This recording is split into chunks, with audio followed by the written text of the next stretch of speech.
오늘은 요한계시록 강의 5번째 시간입니다. 오늘은 에베소 교회에 대해서 살펴보는데요. 오늘 이제 방문하신 분은 처음 접하시게 되는 부분도 있을 겁니다. 좀 생소한 이야기가 나올 수도 있는데요. 다소 어려운 부분이 있을 수도 있습니다.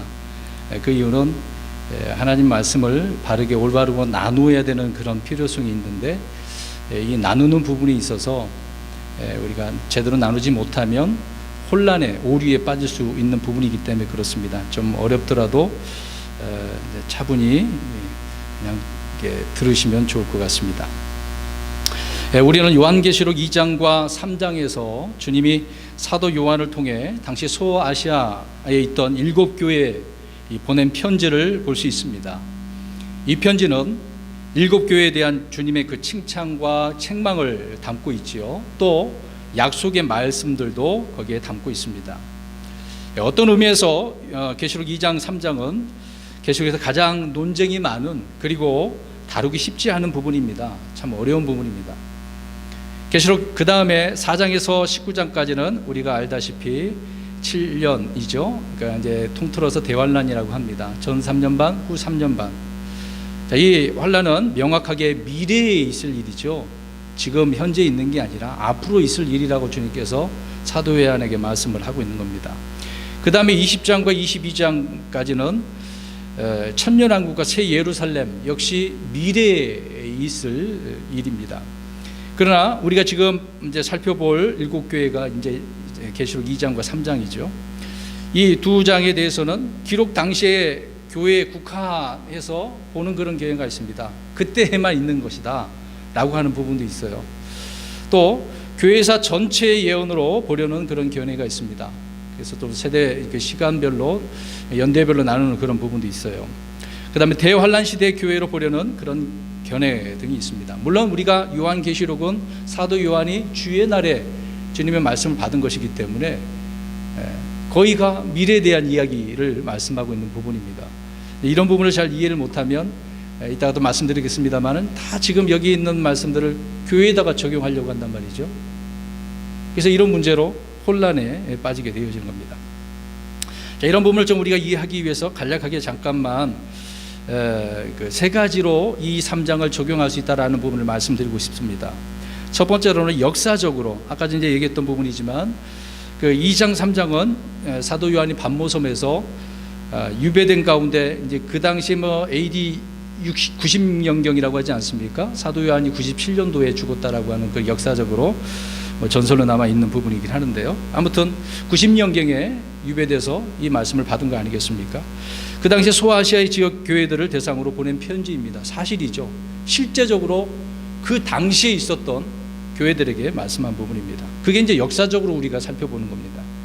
그 다음에 이 말씀을 영적으로 각 지역 교회에 적용할 수가 있어요. 교회가 그것뿐이겠습니까? 조금 울리나요, 소리가요?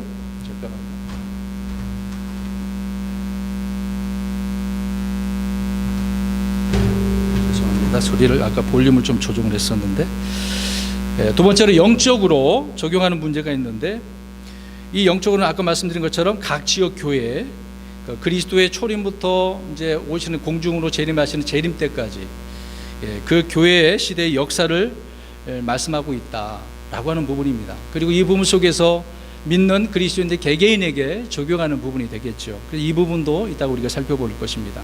그 다음에 세 번째로 이것을 교리적으로 우리가 말씀할 때 교회 시대가 아니란 말이죠. 사도 요한은 지금 주의 날에 앞으로 저 환란 가운데 있는 그 당시, 그때에도 환란 성도가 있단 말입니다. 이 환란 성도, 곧 그때에도 이제 교회라고 표현을 여기서 하고 있는데요. 이 그때의 환란 때 적용하는 말씀이라는 거죠. 자, 여기서 조금만 더 설명을 드리겠습니다. 계시록 2, 3장은 7교회에 보낸 편지들인데, 주목할 내용이 여기에 말씀드린 것처럼 7교회는 초대교회나 현 세대의 그 신약교회가 아니라고 말하는 겁니다.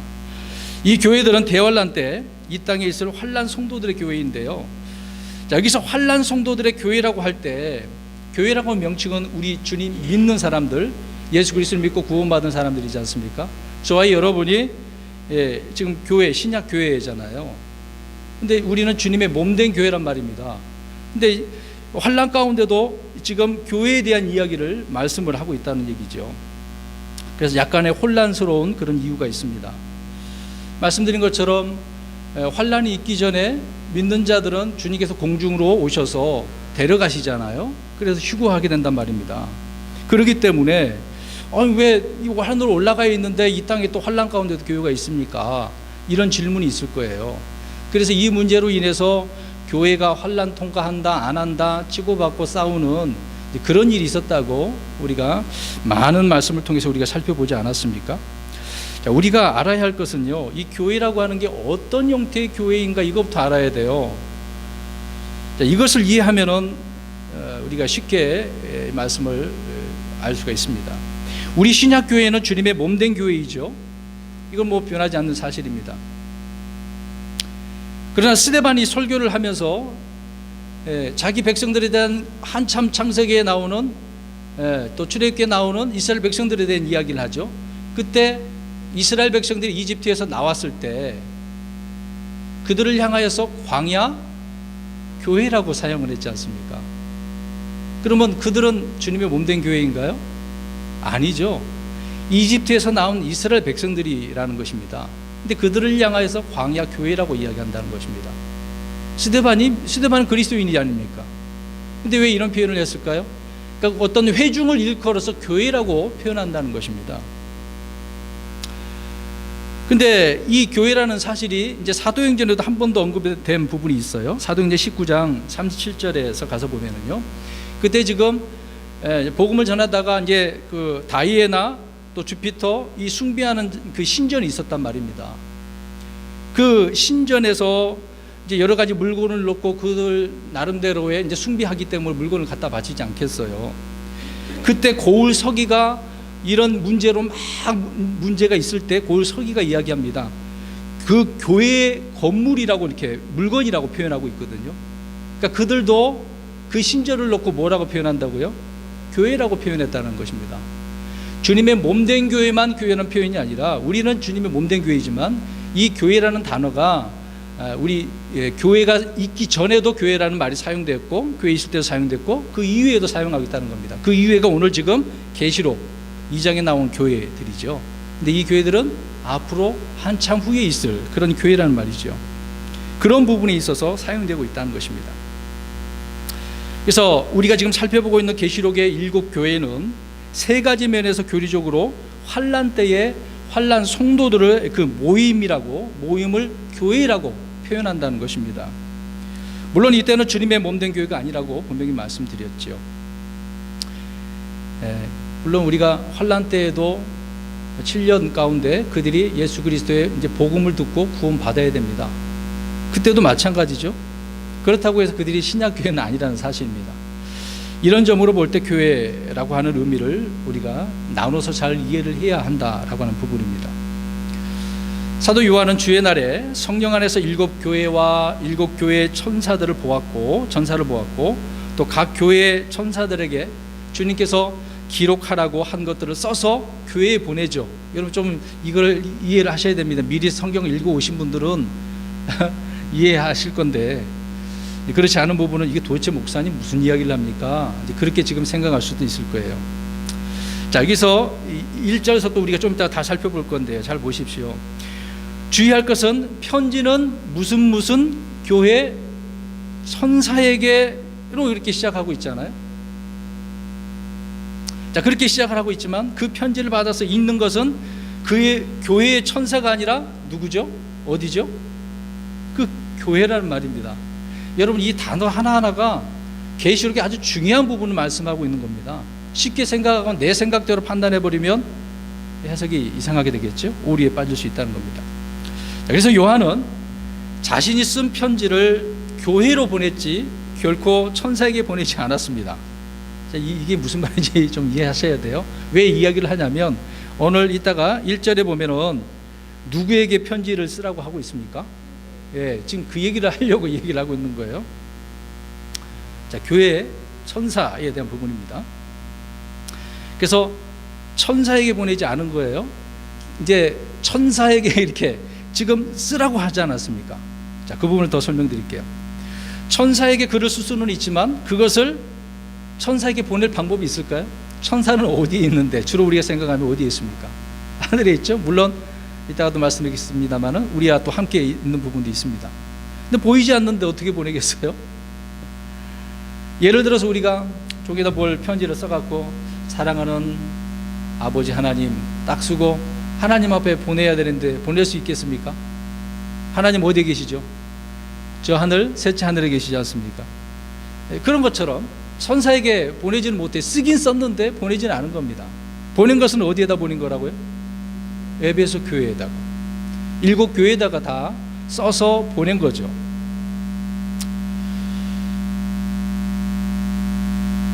분명히 주님께서는 요한에게 기록하라고 그렇게 명령을 하셨고 그것들 7 교회로 보내도록 그렇게 하셨고 또 보내야 할 교회들의 이름을 7 교회 이름을 다 자세하게 설명을 해 주었습니다.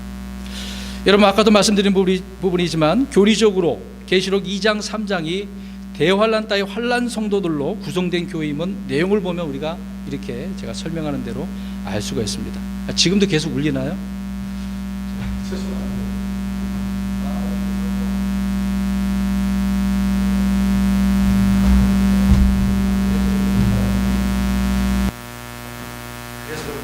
기타 때문에 좀 울렸던 것 같아요. 자, 말씀드린 대로 교리적으로 2장 3장은 대환란 때에 환란 성도들에게 준 것이라는 것을 알 수가 있죠. 자, 그러나 이런 주장은 많은 이들에게 좀 어렵게 다가온 부분이 있습니다. 그래서 아까 처음서부터 이 말씀을 처음 대하는 분들은 좀 혼란스러울 수도 있을 거예요. 자, 우리는 얼마든지 본문에서 영적 교훈이나 배움을 얻을 수 있지만은요, 교리적 내용은 반드시 우리가 알고 나눠야 되는 부분입니다. 이렇게 정확하게 교리적으로 알지 못하면 무조건 나에게 신약 교회에 적용하다 보니까 문제가 되어진다는 것이죠. 오늘 이런 부분을 하나씩 살펴보게 될 것입니다. 예를 들어서 이 부분을 더 설명드리자면 예수님께서 마태복음 10장이나 24장에 보면은 끝까지 견디는 자는 구원을 받으리라 라고 말씀하였거든요.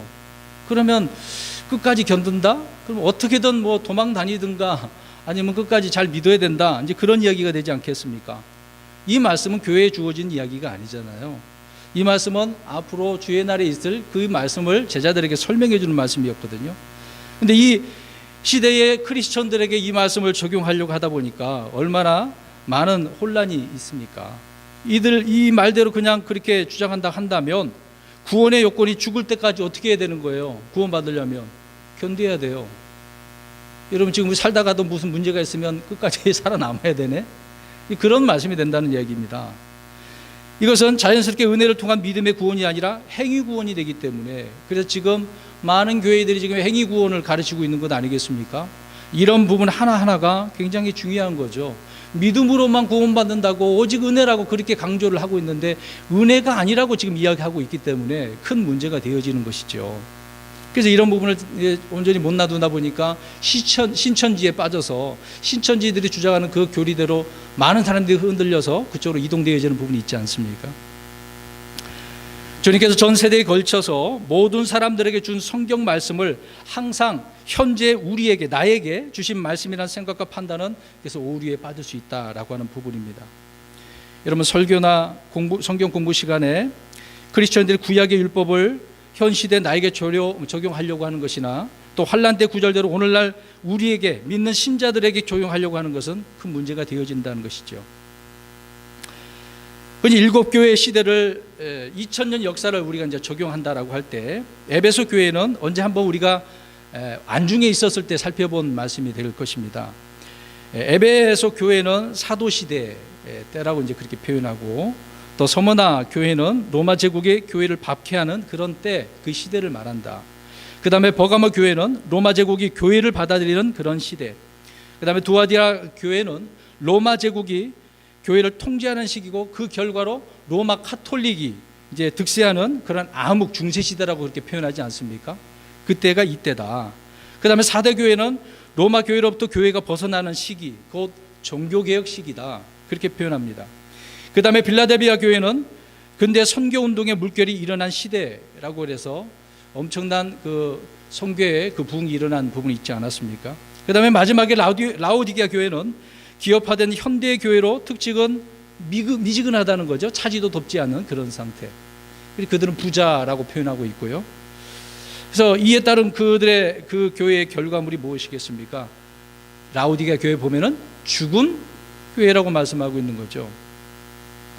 자, 이렇게 우리가 일곱 교회를 역사적으로 보면 역사적으로도 정말 이게 그대로 드러났습니다. AD 100년, 203년 그렇게 해갖고 지금 2000년대까지 와서 한번 생각해 보십시오. 이 말씀대로 그러면 그것을 잘 알 수 있을 것입니다. 그러니까 절묘하게도 일곱 교회의 특징이 교회사, 교회들의 특징과 정확히 일치하기 때문에 그렇다는 것입니다. 이건 어느 신학자나 다 공감하고 있는 그런 부분이긴 합니다. 이런 이유로 대부분의 교회나 신학교에서 이렇게 가르치고 있는 거죠. 교회사에서 적용을 하고 있는 부분입니다. 사도 요한은 주의 날 성령 안에서 일곱 개의 등잔대와 그 가운데 계신 주님께서 오른손에 일곱 별을 들고 계시는 거죠. 그 계신 모습을 보았어요. 그래서 요한이 등잔대와 별을 본 것은 무슨 의미를 말해주고 있는 것이겠습니까? 왜 등잔불을 들고 있을까요? 등잔불로 하는 일이 무엇입니까? 밝히는 거잖아요. 예수님이 계실 때는 이 땅에는 낮이라고 표현했고 예수님이 올라간 뒤에는 밤이잖아요.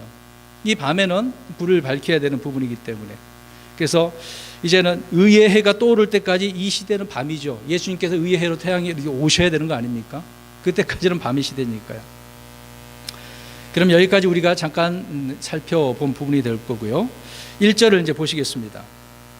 1절부터 우리가 이제 보게 될 것인데요. 자, 1절 보니까 이제 7절부터 좀 나눌게요. 1절은 편지, 서두, 인사말이죠. 2, 3절은 에베소 교회에 대한 주님의 칭찬을 하시는 내용이 담겨져 있습니다. 그 다음에 4절은 에베소 교회에 관한 주님의 책망이에요. 5절은 주님의 경고이고 6절은 주님의 칭찬을 말씀하고 있고 마지막 7절은 주님의 약속입니다. 자, 이렇게 한 절 한 절씩마다 주님께서는 책망하시고 경고하시고 위로해 주시고 뭐 회복해 주시고 뭐 약속도 주시는 칭찬하시는 그런 내용의 말씀들이 담겨져 있네요. 근데 특별히 우리가 알고 있는 대로 에베소 교회는 첫사랑을 어떠한 교회라고 표현하고 있습니까? 우리가 잘 보셔야 돼요. 보셔야 돼요. 우리 킹제임스 성경이 얼마나 정확한지 우리가 알 수가 있습니다. 어떻게 되어져 있습니까? 5절 말씀에 몇 절에 나오나요? 4절인가? 예, 4절에 이는 내가 너의 처음 사랑을 자, 왜 이 말씀 하는지 좀 이따 들으셔야 됩니다. 자, 버린 교회라고 말씀을 하고 있는 거죠. 자, 이런 점에서 사도 바울은요, 이제 로마로 잡혀 이제 호송되어 가기 전에 에베소 교회 성도들에게 장로들에게 이 말씀을 경고해 주고 있다는 것입니다. 사도행전 20장 29절 보십시오. 30절. 내가 이것을 아노니 곧 내가 떠난 뒤에 사나운 이리들이 너희 가운데 들어와 양떼를 아끼지 아니할 것이요. 지금 에베소 교회 장로들에게 이 말씀을 사도 바울이 해주고 있는 거예요. 30절에 또 너희 중에서도 제자들을 끌어내어 자기들을 따르게 하려고 왜곡된 것들을 말하는 사람들이 일어나리라. 이 말씀이 무엇입니까? 에베소 교회 사람들에게 이상한 말을 전해놔가지고 결국은 자기들을 따르게 한다라고 말씀하고 있잖아요. 그래서 지금 이것을 볼 때 바울은 경고해주고 있는데 오늘 보니까 예수님께서 어떻게 할 거라고 이야기합니까? 첫사랑을 버렸다라고 이야기하는 거죠. 다른 말을 들어서 쫓아갔다는 이야기입니다. 이제 그런 얘기를 하고 있는 거예요. 근데 보십시오. 이런 중에도 에베소 교회는 오늘 이따가 다 살펴본 내용이 되겠지만 니골라파의 행위를 어떻게 했습니까? 미워하고 있어요. 잘한 거예요, 잘못한 거예요? 잘한 거예요. 이런 주님께서 그걸 미워하시는 것이라고 말씀하고 있습니다. 그래서 사도 바울이 그들이 사나운 이리들이라고 있기 때문에 이런 자들이 지금 일어났었던 부분을 설명하고 있는 겁니다. 앞으로 일어날 것이고요. 자, 1절 보십시오.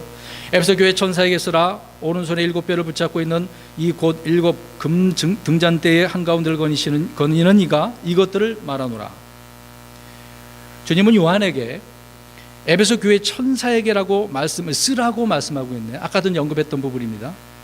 그 써야 할 내용이 2절부터 7절까지 그 내용이죠. 아까도 이제 설명드렸던 부분이긴 하지만 천사에게 쓰라고 분명히 말씀을 하고 있습니다. 요한은 지금의 교회 성도가 아니라 교회 천사에게 글을 쓰고 있는 거죠. 이 부분이 그래서 많은 사람들이 혼란스러워하고 있는 부분입니다. 킹제임스 성경은 천사라고 말씀을 하고 있는데 기존의 성경에서는 사자라고 나옵니다. 사자라고 하는 것은 누구를 대표해서 있는 자를 말하고 있는 거잖아요. 곧 그때 이제 많은 신학자들이 지금으로 말하면 목사다, 교회 감독이다, 그렇게 이야기를 합니다. 그러나 킹제임스 성경에서는 천사에게 쓰라고 말씀을 하고 있습니다. 이런 부분이 왜 우리가 별것 아닌 것처럼 생각하지만 중요한 부분인가? 그 부분을 좀 더 우리가 이해를 했으면 좋을 것 같습니다. 아무튼 지금 우리가 과거에 우리가 보았던 그런 성경에는 문제가 있는 잘못된 번역이라는 것을 우리가 알 수가 있는 거죠. 천사가 만약에 사역자라고 한다면 잘 보셔야 됩니다.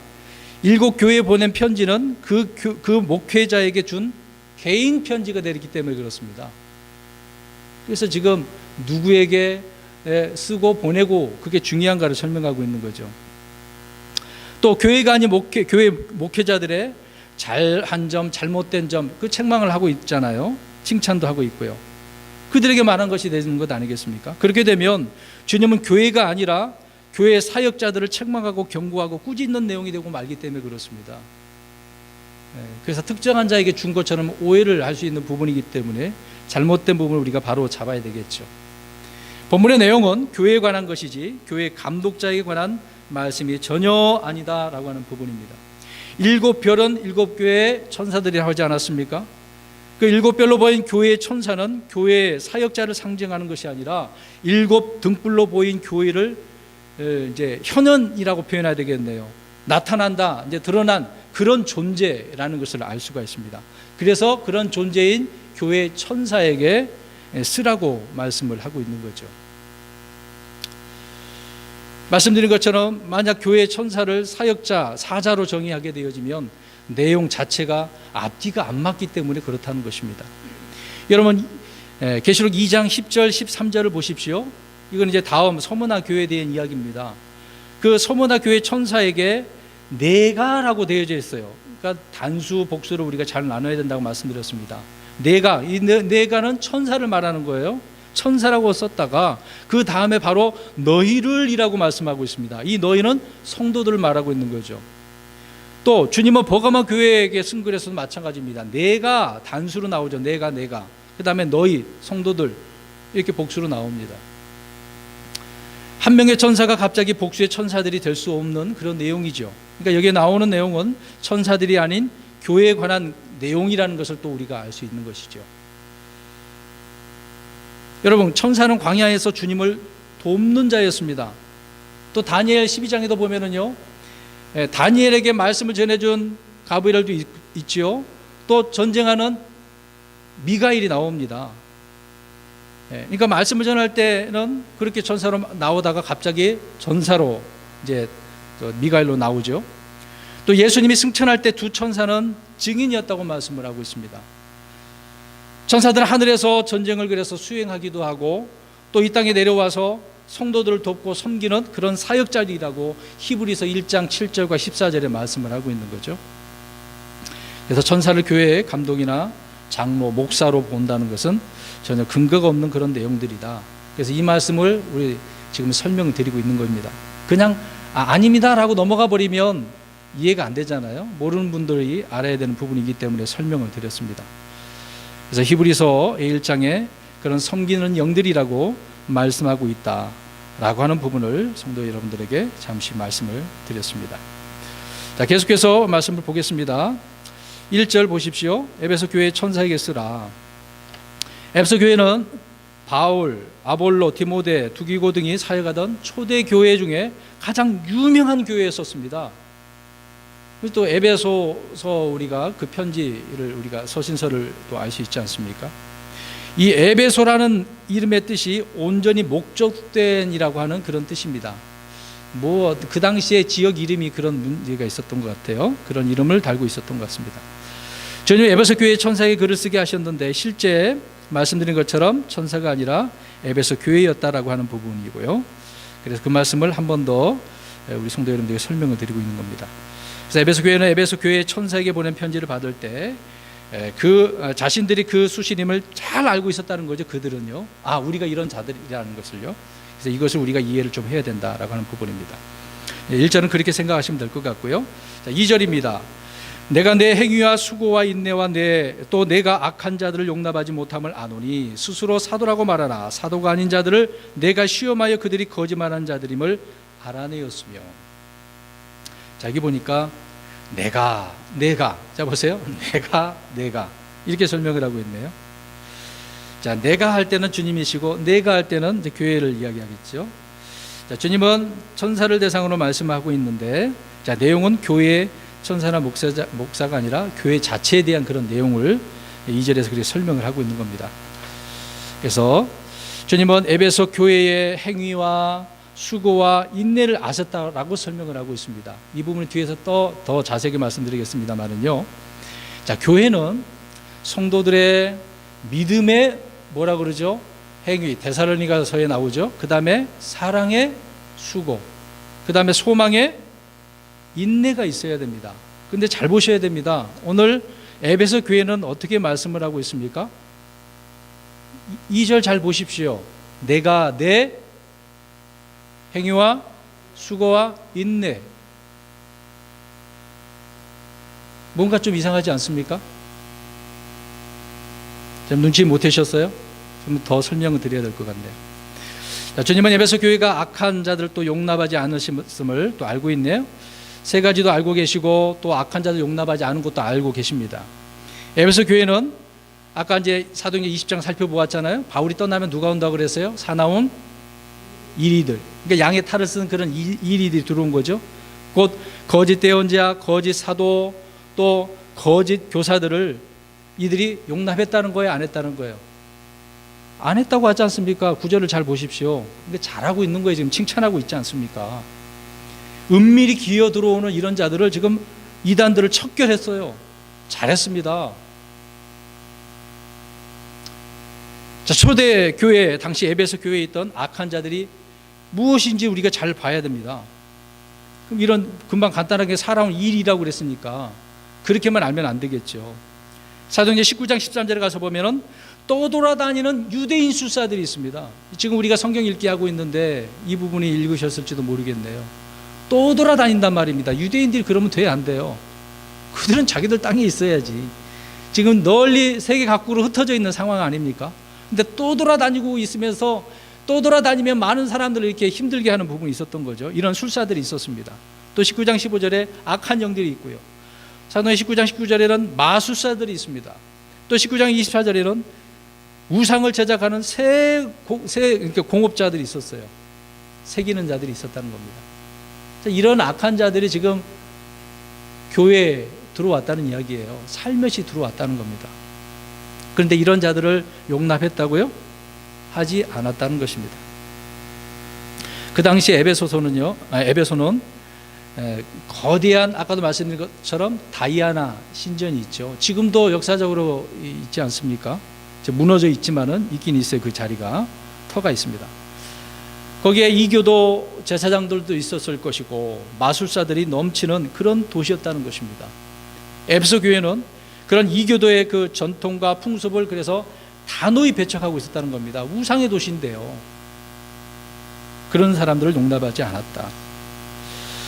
데살로니가전서 2장 21절을 보십시오. 그래서 오늘 에베소 교회는 잘한 것이 뭐냐면, 읽어보겠습니다. 제가요. 데살로니가전서 5장 21절에 모든 것을 시험해보고 선한 것을 굳게 붙들라 라는 말씀이 있어요. 이들이 시험해 본 거죠. 정말 이것이 선한 것인가 악한 것인가. 이들은 그랬기 때문에 주님께서 지금 칭찬하고 계시는 거예요. 야, 그래, 너희들이 한 행위와 수고와 인내와 또 악한 자들 용납하지 않은 것 내가 알아. 정말 주님께서 이런 것을 알고 계셨기 때문에 에베소 교회는 그나마 칭찬을 받아서 좋죠.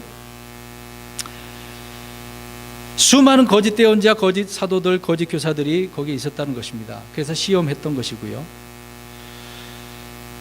요한일서 4장 1절에도 사랑하는 자들아 영을 다 믿지 말고 오직 그 영들이 하나님께 속하였는지 그것들을 시험하라. 그러니까 지금도 우리가 시험하셔야 됩니다. 정말 하나님의 말씀을 전하는 자들이 정말 이들은 하나님께서 보내신 그런 영으로서 그들이 있는가 살펴봐야 된다는 거죠. 왜 이런 말씀을 하고 있습니까? 오늘날 여기저기 많은 교회에서 방언, 대언한다고 그러고 기적을 행한다고 하고 어떤 표적을 일어난다고 그러고 여러 가지 뭐 기도원에서도 뭐가 어떻게 됐더라, 뭐 고침받았더라, 암이 나았더라, 별의별 이야기가 얼마나 많습니까? 자, 그런 것들을 행하는 그런 표적이 다 성령의 역사라고 사람들은 생각할 겁니다. 다 아니라고 할 수는 없겠지만 사람들이 이렇게 역사하진 않는 건데 그렇게 말한다는 것입니다. 그래서 많은 사람들이 속고 있는 거죠. 그래서 영들을 시험하라고 말씀을 하고 있는 것입니다. 여러분, 우리가 이런 부분을 시험하려고 하면 어떻게 되겠습니까? 그런 기적을 행하는 사람들은 하나님께서 보내신 사도다, 나는 이런 능력 있는 사람이다 라고 이야기하잖아요. 그러면 마가복음 16장으로 가야 됩니다. 그 말씀을 가지고 그들을 시험해야 돼요. 마가복음 16장의 말씀이 어떤 말씀인지 아십니까? 우리 읽어보겠습니다. 찾으십시오. 마가복음 16장 17, 18절 공부했던 말씀인데요, 한 번 더 보셔야 됩니다. 마가복음 16장 17, 18절. 지금 에베소 교회는 정말 잘한 일이 있었습니다. 이런 악한 자를 용납하지 않았기 때문에. 17, 18절 읽습니다. 시작. 믿는 자들에게는 이런 표적들이 따르리니 곧 내 이름으로 그들이 마귀들을 내쫓으며 새 언어들로 말하며 뱀들을 집어 올리며 어떤 치명적인 것을 마실지라도 해를 받지 아니하며 병든 사람들에게 안수하면 그들이 나으리라. 자, 여기서 말한 것들이 다 이루어져야 돼요. 그러면 하나님께서 보내신 사도예요. 여러분, 뱀들을 독사를 집어서 올릴 수 있겠습니까? 손을 물면 어떻게 하려고요? 물린 독으로 인해서 죽어요. 그래서 미국이 그렇게 하다가 진짜 죽은 자들이 얼마나 있습니까? 인터넷 쳐보면 다 나옵니다. 어떤 치명적인 것을 마실지라도 뭐 독극물이 들어갈 수도 있겠죠. 조금만 먹어보십시오. 어떻게 합니까? 오늘 지금 우리가 뉴스 계속해서 보고 계시겠지만 계란에 문제가 있잖아요. 거기에 살충제 성분이 들어갔다고. 그거 먹어야 됩니까? 먹지 말아야 됩니까? 살충제. 그 계란 안 먹잖아요. 지금 이제 닭에까지 문제가 됐다고 문제 삼지 않습니까? 아마 괜찮은 것도 먹으면 되죠. 그런 것까지라도 지금 사람들이 얼마나 조심을 하고 있는데 자기는 하나님께서 보내신 사도다? 그럼 이런 일을 해야 됩니다. 근데 그렇게 하진 않죠. 자, 이런 것들을 이 말씀을 통해서 우리가 시험해 보면 가짜가 많죠. 거짓 사도인 사람들이 너무도 많다라고 하는 부분입니다. 이외에도 많은 말씀들이 있지만 거기까지만 해도 될 것 같아요. 그래서 사도들의 표적이란 사도로서의 이 자격을 입증하는 이런 표적들이 분명히 드러나야 된다는 겁니다. 그래서 이런 표적들이 없다면 아무리 자신을 주의 부르심을 받은 사도라 칭해를 해도 거짓말쟁이죠. 그거는 자기가 그렇게 생각을 하고 착각을 하는 것입니다. 이런 부분이 될 것입니다. 그래서 조심해야 되는 부분이 되겠죠. 그래서 주님은 이 거짓된 자를 구분하는 법을 분명히 알려주었어요. 이미 구약에도 나오고 있고요. 신약 서신서를 통해서도 이런 자들을 구별하라고 시험하라고 말씀을 하고 있는 것입니다. 자, 이런 자들을 에베소 교회가 용납하지 않았다. 칭찬받을 만하죠. 지금도 많은 교회들이 있고 우리 교회도 마찬가지겠습니다만은 우리 교회가 하나님의 말씀을 이렇게 시험을 해서 검증을 해야 됩니다. 또 성도님들이 한다 할지라도 다 구원받은 사람이라고 또 우리가 확신할 수도 없어요. 구원의 확신도 없는 사람들도 있고 또 물론 확신이 있는 사람도 있겠죠. 또 어떤 사람이 몰래 들어와서 성도라고 하다가 저 신천지처럼 가만히 있다가 교회를 흙탕물 튀겨버리는 그런 일이 있을 거 아닙니까? 그래서 우리는 항상 하나님의 말씀으로 시험을 해보아야 된다는 거죠. 그러니까 말씀을 알아야 됩니다. 말씀을 모르면 그들을 시험할 수 없겠죠. 또 주님께서 말씀하신 말씀을 통해서 우리가 구별을 시험을 해서 용납하지 말아야 된다라고 하는 부분입니다. 그 다음에 3절 말씀을 보십시오. 또 참고 인내하며 내 이름을 위해 수고하고 낙심하지 아니하였느니라. 자, 에베소 교회는요 참고 인내했네요. 또 주의 이름을 위해서 수고하고 낙심하지도 않았네요. 참고 인내한다는 것은 우리 그리스도인들에게 아주 중요한 부분이 아니겠습니까? 우리가 고난이 있죠. 살다 보면 많은 어려움이 있습니다. 그럴 때마다 오늘 우리도 더 주의 이름을 위해서 수고하고 낙심해야 된다는 것을 알 수가 있습니다. 그래서 3절에 내 이름을 위해 수고하고 예수 그리스도의 이름을 위해서 수고한 거죠. 사도행전 15장 26절에 보니까 그들은 우리 주 예수 그리스도의 이름을 위하여 생명의 위협을 무릅쓴 사람들이라고 말씀을 하고 있습니다. 이 사람들 누구겠습니까? 생명의 위협을 무릅쓴 사람이 그 당시 지금 그들 바울, 바나바, 유다, 실라 이런 사람들을 말씀하고 있는 거예요. 심지어 사도 바울은요 죽는 것도 각오했다라고 말씀을 하고 있습니다. 죽는 것 알면서도 주일날에 말씀드렸던 부분이지만 알면서도 그렇게 했어요.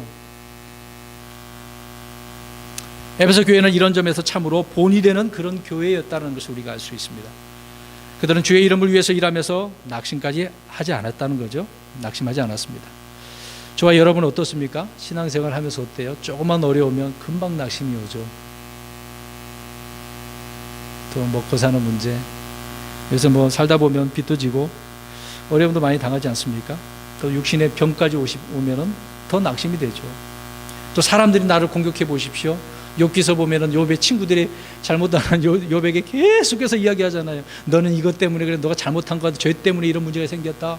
이런 이야기를 주변에 한번 들어보십시오. 내가 어려움을 당했을 때 좋은 말, 칭찬, 위로의 말보다는 그런 말로 나를 비난하게 되어지면 엄청난 낙심이 오지 않습니까? 그렇죠? 심지어 우리는 열심히 신앙생활을 한다라고 하는데 열매도 없어 봐요. 아니 하나님 나 이렇게 열심히 하는데 열매가 없어요. 얼마나 낙심이 또 오겠어요. 알아주는 사람도 없고, 그렇다고 해서 스스로 영적인 기쁨이 넘쳐갖고 항상 충만하면 얼마나 좋겠습니다만 그것도 아니란 말이에요. 때로는 힘들면은요. 때로는 하나님 앞에 이제 징계도 받습니다. 이게 이제 징계인지 하나님의 심판인지 그것도 모르고 헤매고 있는 부분도 있겠죠. 자, 이런 것이 이제 모를 때, 이제 고난이 닥칠 때는 많은 사람들이 낙심하게 되어집니다. 이런 것들을 알면 주님께서 나에게 하시는 무슨 말씀이 있겠구나. 나를 이런 시험을 통해서 더 잘 되도록 하시기 위해서 나에게 주시는 거구나. 깨닫게 해주려고 하는 것이구나. 그렇게 받아들여야 되지 않겠습니까? 이게 우리가 그렇게 되어지면 낙심하지 않게 되어진다는 거죠. 오늘 에베소 교회는 인내하고 수고하고 낙심하지 않았다는 겁니다. 이게 위대한 믿음이죠. 우리 그리스도인들이 이렇게 해야 되는 부분을 알 수가 있습니다. 여러분 낙심하지 않으려면 어떻게 해야 되겠습니까? 열심히 우리가 기도를 하잖아요. 작정 기도도 하고 10년이고 20년이고 또 아내를 위해서, 남편을 위해서, 자녀를 위해서 기도하잖아요. 근데 그 기도에 응답이 안 와봐요. 어떻습니까? 낙심 오죠. 그래서 누가복음 18장에 주님 말씀합니다. 사람들이 항상 기도하고 낙심하지 말아야 할 것을 보여주시려고 그분께서 그들에게 비유로 말씀하셨다. 기도하고 낙심하지 말라고 예수님께서 말씀하고 계시네요. 또 고린도후서 4장 1절에 가서 보니까 우리가 이제 맡은 바 사역이 있지 않겠습니까? 저는 이제 목자로 세워졌기 때문에 우리 성도님들은 물론 교회에 그런 어떤 직분이 없겠지만 나름대로 자기에게 주어진 그 삶 속에서 맡겨진 사역이 있지 않겠습니까? 자, 그런 사역을 하다가 어떤 그 힘든 부분이 올 수도 있거든요. 그냥 날마다 승승장구하면 얼마나 좋겠어요. 근데 가다가 막혀요. 갑자기 산 넘어 산이 있는 것처럼 경험되어지고 갑자기 더 어려움이 오기도 되고 그런 분이 오면은 낙심이 되지 않겠습니까? 저는 이제 개척교회가 벌써 10년 가까이 돼가려고 하는데요. 이 10년 가까이 되지만 성도님들 많이 부흥 그 기간 동안에 100명이고 수백 명이고 1000명이고 그렇게 되면 얼마나 좋겠습니까? 근데 그렇게 안 되는 보면은 왜 저도 낙심이 없겠어요? 그런 걸 생각해 보면. 근데 그런 생각을 하지 말아야 되겠죠. 목회는 그런 것이 목적이 아니니까. 그래서 우리는 무엇을 해서 큰 성공을 무엇을 이룬다. 그게 중요한 게 아닙니다. 우리는 주님의 일을 사역을 하면서 계속해서 신실하게 청지기처럼 일해야 되겠죠. 청지기에게 필요한 것은 뭐다? 신실합니다. 신실하게 해야 되겠죠. 그러면 낙심이 안 옵니다. 이제 그렇게 안 하니까 이제 다른 생각하니까 낙심이 오겠죠. 또 하나 우리가 낙심하지 말아야 될 것은요. 고린도서 4장 16절에 보면은 현재 받고 있는 그 고난으로 인해서 낙심할 수가 있다라고 하는 말씀을 하고 있습니다. 그러나 그때에도 낙심하지 말라고 말씀을 하고 있는 거죠. 왜? 우리의 속사람은 날로 새로워진다고 하고 있기 때문에 비록 고통받는 것은 어려운 것은 우리 육신 덩어리지만 우리 속사람은 우리 주님을 통해서 온전해진 것 아니겠습니까? 날로 새로워지기 때문에 낙심하지 말라. 이런 부분을 우리가 보겠죠. 또 하나는 주님의 징계가 올 수도 있어요. 주님의 말씀대로 올바르게 살지 못하거나 육신적으로 살거나 그럴 경우에 주님의 징계가 하나님의 자녀이기 때문에 있을 수 있겠죠. 그러니까 부모가 자녀를 혼낼 때 자녀는 그 혼내는 것을 통해서 낙심하는 경우가 있거든요. 이런 부분을 우리가 생각해 보면 낙심하지 말아야 된다. 저도 어렸을 때 부모님께 엄청나게 많이 혼났습니다. 매를 맞기도 하고요. 네. 근데 그럴 때마다 굉장히 낙심되고 왜 우리 아버지는 저런 분인가. 근데 그렇게 생각을 했어요. 그냥 어렸을 때는 철이 안 들었기 때문에 얼마나 낙심했겠습니까? 네. 문제는 저에게 있었던 거죠. 자기의 문제라는 것을 알 수가 있습니다. 아무튼 주님의 징계와 책망을 받을 때 우리는 낙심하지 말아야 된다라고 성경은 말씀을 하고 있다. 그래서 잘 행하는 가운데에 지치지 말라고 갈라디아서 6장 9절에 말씀을 하고 있죠. 그래서 열심히 믿음의 경주를 하셔야 됩니다. 믿음의 선한 싸움을 하다가 포기하지 말으셔야 되겠죠. 멈춰서지 마시란 말입니다. 계속해서 신실하게 인내하고 나아가야 되는 거죠. 에베소 교회가 칭찬받은 것처럼 그렇게 우리가 인내하고 나가는 그런 성도가 되었으면 좋겠습니다. 4절 말씀해 보십시오. 그럼에도 불구하고 내가 너를 책망할 것이 조금 있나니. 자, 이제는 책망할 것이 있네요. 칭찬하시다가 이는 내가 너의 처음 사랑을 버렸기 때문이라. 주님은 에베소 교회가 인내하고 수고하는 교회, 주의 이름을 위해 그렇게 일하는 교회였음에도 불구하고 책망할 것이 있었네요. 그것은 첫사랑을 어떻게 했다고요? 버렸습니다. 자, 잃어버린 것이라고 우리가 알고 있었죠. 옛날에는 잃어버린 게 아니에요. 그 다음에 잊어버린 것도 아니에요. 물건을 잃어버린 것이 잃어버린 거 아니고 기억을 잃어버린 것도 그것도 아니란 말입니다. 또 그러면 사랑이 식었습니다. 그것도 아니라는 거예요. 아예 그들이 어떻게 했다고 첫사랑을 버렸다고 이야기합니다. 이게 단어 자체가 의미가 있는 거죠. 우리가 그래서 우리 잘 살펴야 됩니다. 버린 거란 말입니다. 버린 거. 버렸고 떠났어요, 그들이. 그럼에도 불구하고 우리 주님은 어떻습니까? 그들이 그랬지만 주님께서도 그러면 나를 보냈으니까 심리도 가서 발병된다 그런 것처럼 너희들 잘 내려봐라. 나도 너희들 이제 버릴 거다. 그렇게 말씀하시나요? 아니죠. 인간은 사람은 주님을 그렇게 버린 경우도 있어도 주님은 안 버리시네요. 그게 우리 주님이십니다. 예레미야 2장 2절에 중반절에 보니까 내 정원한 때의 사랑을 기억하노니 이스라엘 향하여 이렇게 말씀합니다. 그들이 계속해서 그랬잖아요. 우상을 섬기는 거, 하나님을 버리고 우상을 따라갔지 않습니까? 그럼에도 불구하고 하나님은 나는 너를 기억해. 나하고 정원한 관계가 아니냐. 그런 말씀하셨거든요. 하나님 이렇게 사랑을 기억하고 계십니다. 이스라엘을 그렇게 사랑하셨죠. 말씀드린 것처럼 이스라엘은 주님을 떠났고 다른 신들을 따라가며 음행을 저질렀어요. 여러분, 그런 것처럼 오늘 에베소 교회 역시 무슨 일인지 첫사랑을 떠났습니다. 세상에 이런 모순과 역설이 어디 있겠어요? 칭찬도 이렇게 받았는데 좋은 것도 있었는데 시간이 가면 갈수록 어떻게 된 것입니까? 네, 뭐가 문제가 생긴 거죠. 떠났습니다. 그래서 그럼 잘 보세요. 누가 누구에게 버림을 받고 누가 누구를 떠났는지 분명히 말씀하고 있잖아요. 주님의 사랑을 떠나버리고 떠난 교회, 에베소 교회였다. 근데 지금도 그렇지 않습니까? 주님의 이 첫사랑을 떠난 교회, 지역 교회들이 너무도 많죠.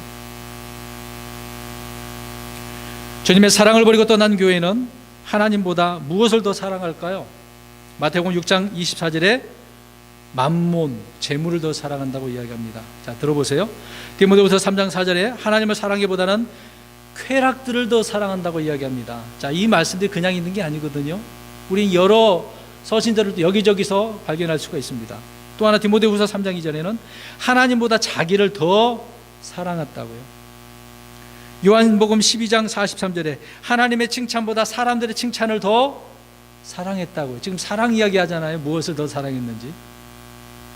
빛보다 어둠을 더 사랑하고 하나님보다 세상을 더 사랑하는 것이 이런 문제였던 거죠. 에베소 교회. 사랑을 버린 거예요. 하나님보다 이런 것들을 더 사랑했다. 그럼 저와 여러분은 어떤 것을 더 사랑하고 있습니까?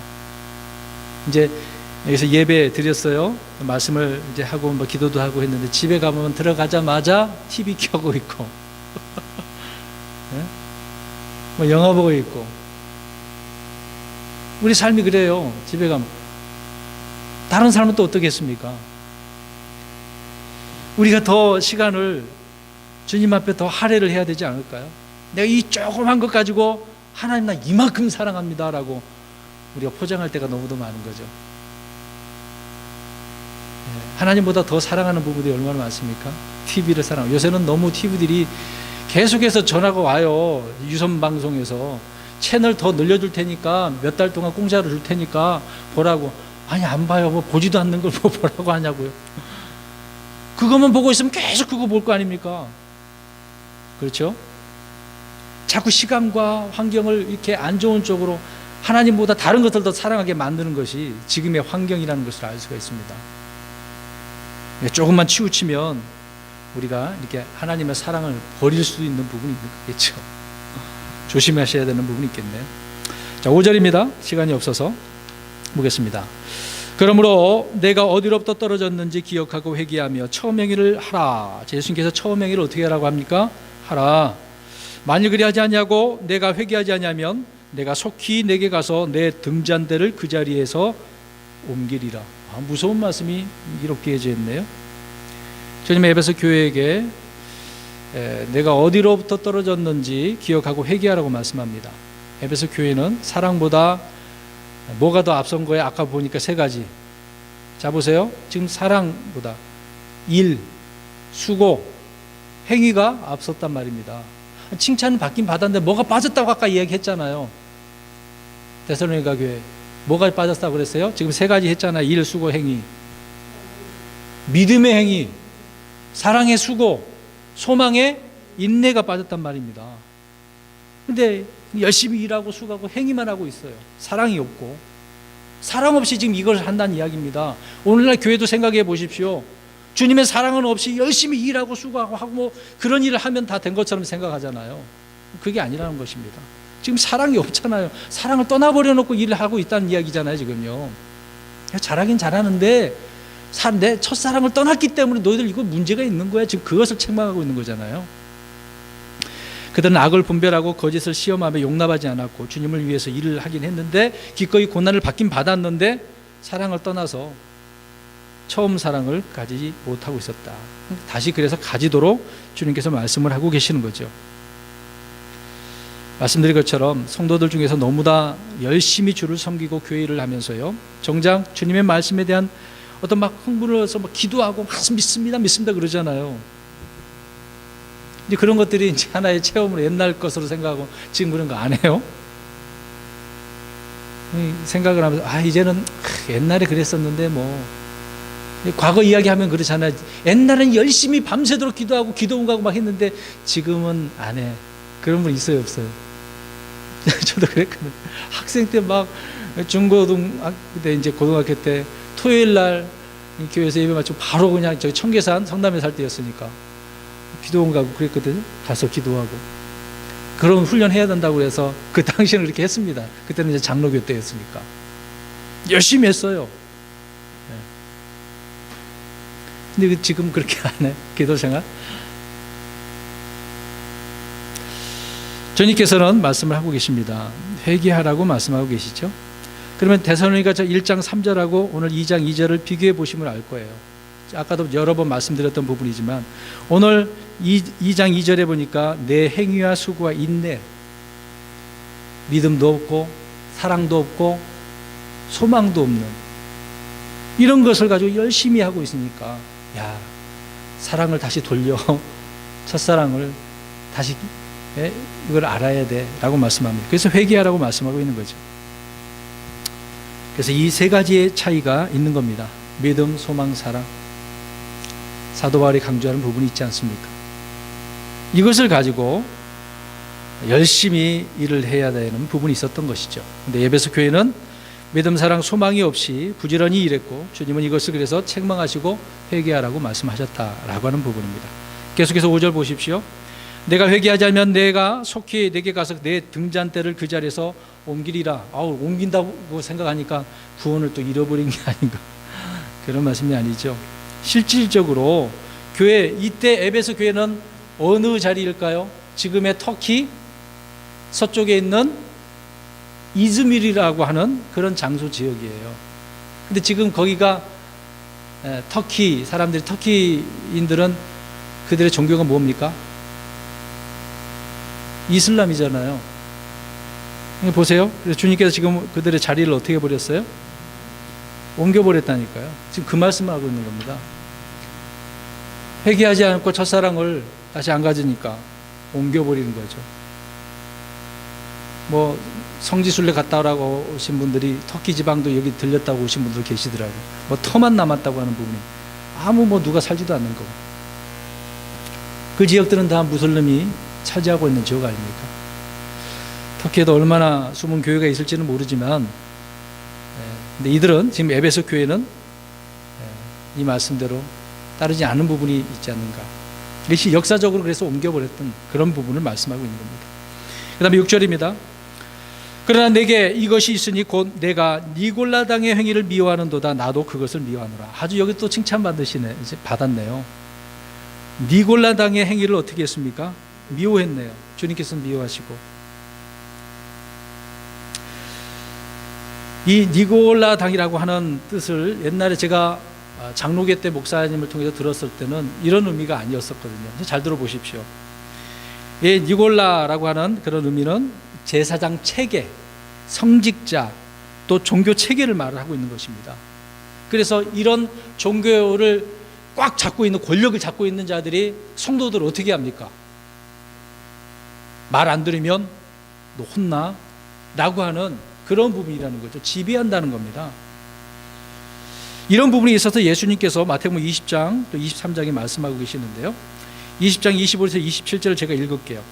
예수님께서 그들을 불러 이르시되 이방인들의 통치자들이 그들에게 지배권을 행사하고 큰 자들이 그들에게 권위를 행사하는 것을 너희가 알거니와 너희끼리는 그리하지 말지니라고 말씀합니다.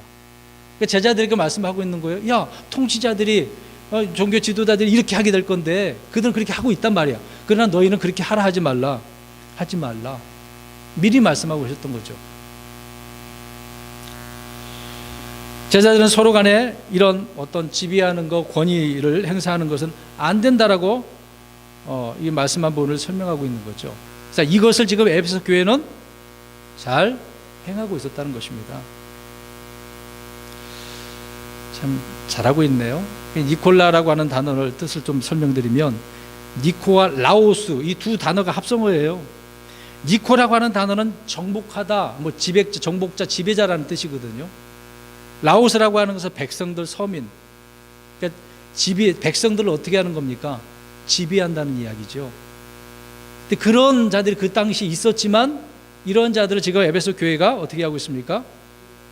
미워했다, 잘못했다는 것을 지적하고 있다는 거죠. 잘한 것입니다. 근데 지금 종교를 통해서 얼마나 지배합니까? 그런 어떤 교단 만들어 놓고 말 안 들으면 너 가만 안 둬, 이런 식으로. 단체 사람이 많아지니까 민주주의, 겉으로는 민주주의처럼 보이지만 완전 독재죠. 이런 식으로 지금 권력들이 나눠져 있는 거죠.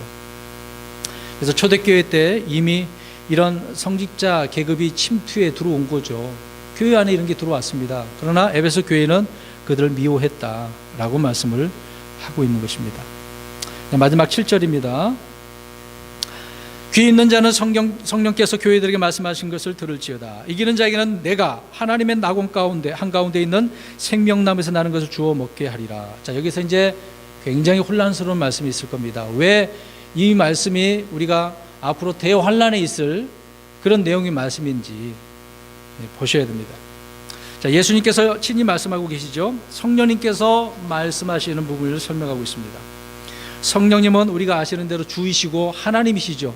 아버지 하나님도 하나님이시고 예수님도 하나님이시고 성령님도 하나님이시 아니십니까? 본문은 에베소 교회 천사에게 써서 에베소 교회에 보낸 편지인데 교회들의 말씀하시는 것이라고 이렇게 말씀함으로써 특정한 교회가 아닌 우리 모두가 들어야 할 책임을 분명하게 말씀을 해주고 있는 것입니다. 자, 여기서 이기는 자, 이제 이 부분이 될 것인데요. 이기는 자라고 말씀하셨는데 이 부분은 계시록에서 가장 중요한 말씀 중에 하나입니다. 자, 믿는 자가 아니라 어떤 자라고 그랬습니까? 이기는 자라고 그랬어요.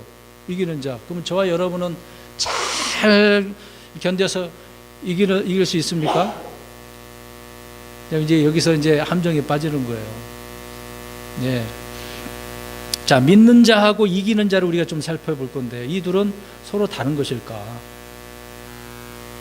두 가지를 여기서 말을 하고 있는 겁니다. 자, 이기는 자라고 할 때 믿는 자를 다른 방식으로 표현하면은요, 의롭게 된 자, 또 하나님의 자녀된 자, 거룩한 자, 부름받은 자, 상속자 이렇게 말씀하고 있습니다. 이 외에도 믿는 자에 대한 부분은 많이 이야기하죠. 그 중에 하나가 오늘 이기는 자예요. 같은 부분입니다. 예수 그리스도는 이기신 분이죠. 요한복음 16장 33절에 세상에서는 너희가 환난을 당할 터이나 기운을 내라. 내가 세상을 어떻게 하셨다? 이기었노라. 이겼다고 말씀하고 있는 거죠. 그러면 우리도 주님을 믿는 자들이기 때문에 크리스찬 역시 이기는 자입니다. 주님이 이기셨는데 우리가 이미 다 이긴 거죠. 근데 이것을 잘 이해를 못하시면 아직도 이기지 않은 것 같은데 그럴 거예요. 네, 거기까지 또 우리가 더 살펴봐야 되는 부분이긴 하는데요. 주님께서는 이미 이기셨어요. 주님을 믿는 자들도 역시 다 이기는 자입니다. 그래서 요한일서 5장 4절 5절에서 무엇이든 하나님께서 난 것은 세상을 이기느니라. 우리가 하나님께서 났죠.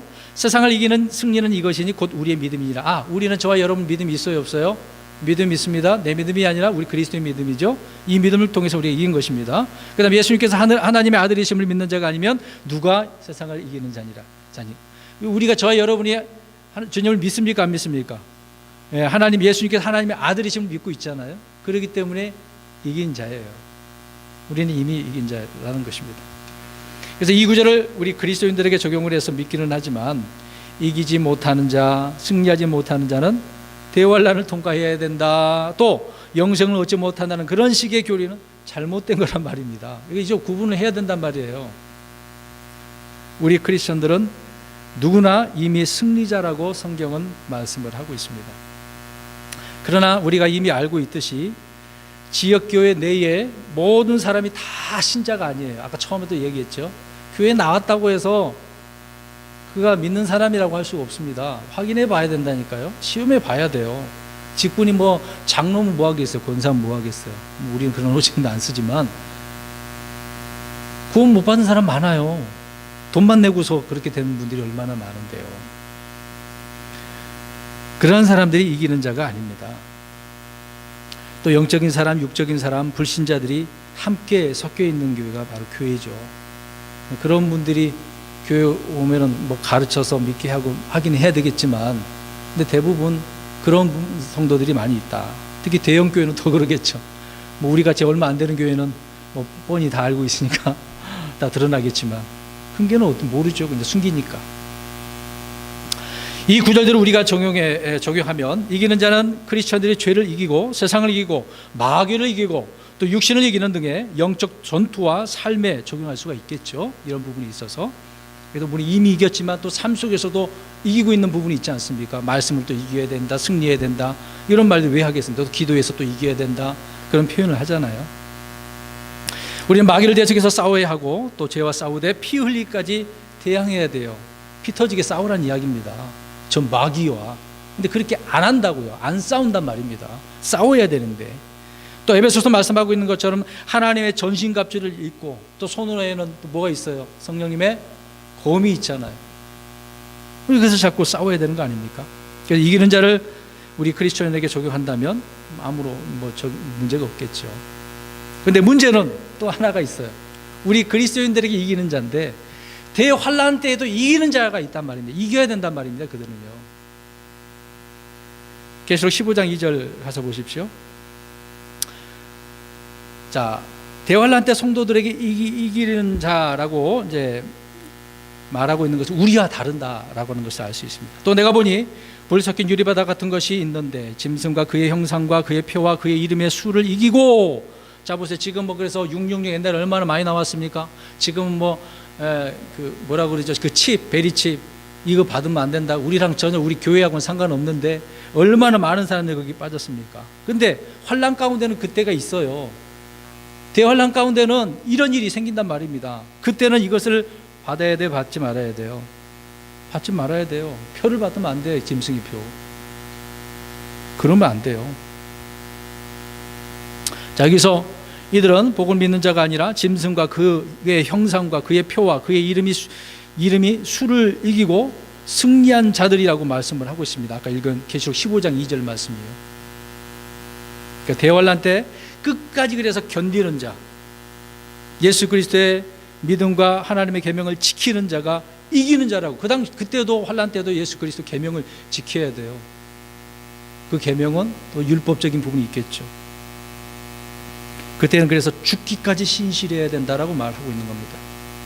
자, 이때 환난 성도들은 기본적으로 이제 환난 가운데 들어가잖아요. 유대인들이 굉장히 어려움을 당합니다. 특히 후 3년 만에 들어갈 때에 그들은 그래서 헐벗고 또 줄이고 도망가고 목이 잘리게 돼요. 예수님께 그 말씀 하셨지 않습니까? 그래서 우리가 마태복음에 보면 양에 대한 이야기 하잖아요. 양민족 또 염소민족을 흔히 그렇게 이야기하죠. 근데 민족까지는 표현은 그렇고 양과 염소에 대한 것을 나눈다라고 그랬어요. 그런 자들을 나눈다. 자, 그런 자를 왜 나누겠습니까? 그런 자들이 이내 형제 유대인들을 도와줘야 돼요. 지금 헐벗고 줄이고 어려운 가운데 있는 유대인들을 도와줘야 된다고요. 왜? 유대인들이 그때 적그리스도가 유대인들을 핍박하기 때문에 어려움을 당하게 되었습니다. 그때가 되어지면 주변 사람들이 도와줘야 돼요. 도와주면 양으로 구별되어지겠죠. 그럼 그 사람들은 살아서 천년왕국에 들어가는 것이고, 그렇지 않으면 이제 심판받아서 불옷에 던져지겠죠.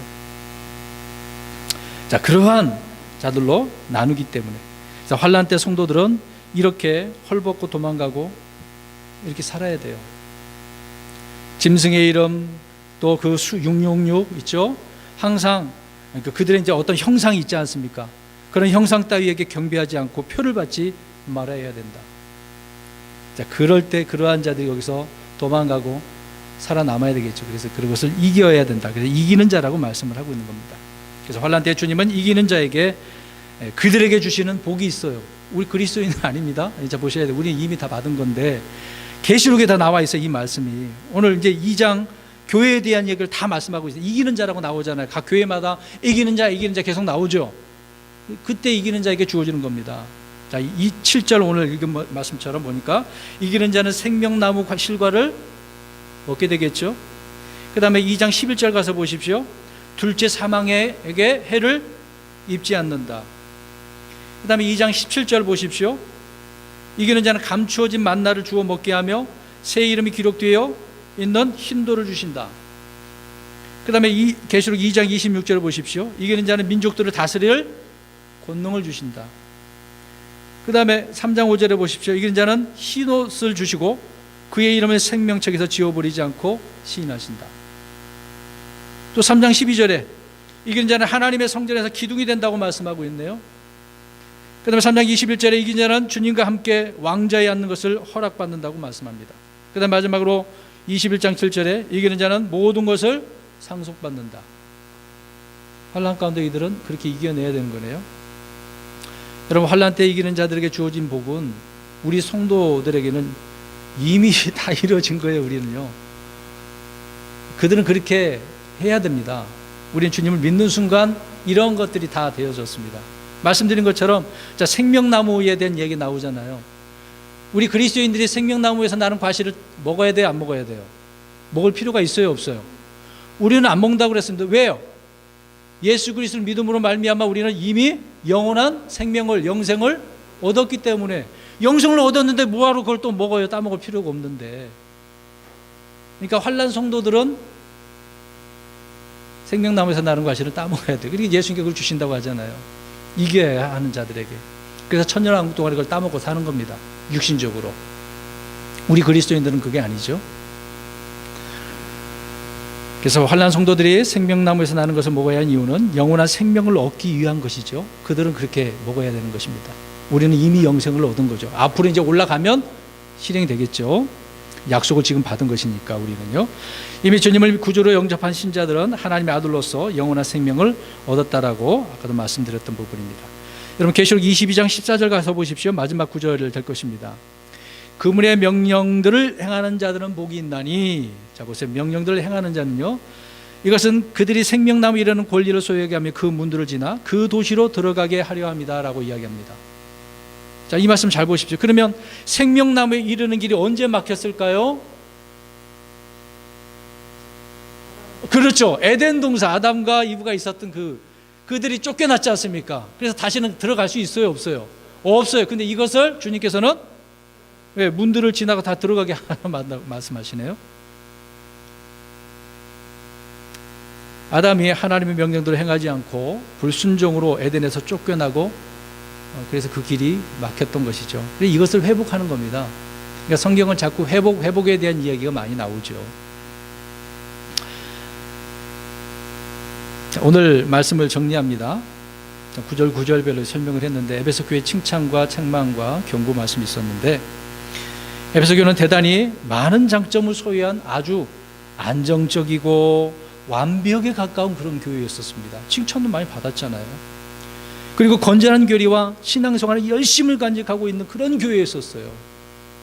그러나 문제가 있었죠. 그 교회의 치명적인 것 무엇이었습니까?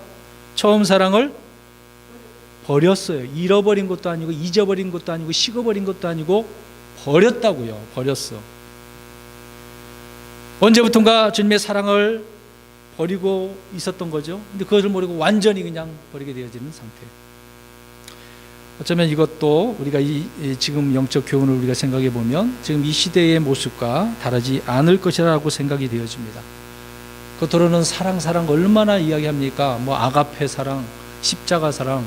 근데 교회가 전적으로 그런 사랑을 합니까? 마음에서 나오는 사랑, 그냥 내 마음이 아니죠. 주님께서 주시는 사랑 아닙니까? 주님의 사랑으로, 주님의 마음으로.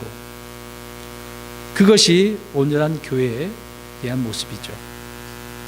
여러분, 우리가 회복해야 될 것은 바로 첫사랑을 회복하는 것입니다. 어디에서 떨어졌는지 돌아보고 우리는 처음 행위로 돌아가야 된다는 것이죠. 오늘 에베소 교회에게 주님께서 이렇게 말씀을 하셨던 것입니다. 항상 주님의 그 사랑 안에 거하고 또 사랑을 드러내는 저와 여러분의 삶이 되시기를 주의 이름으로 축원합니다.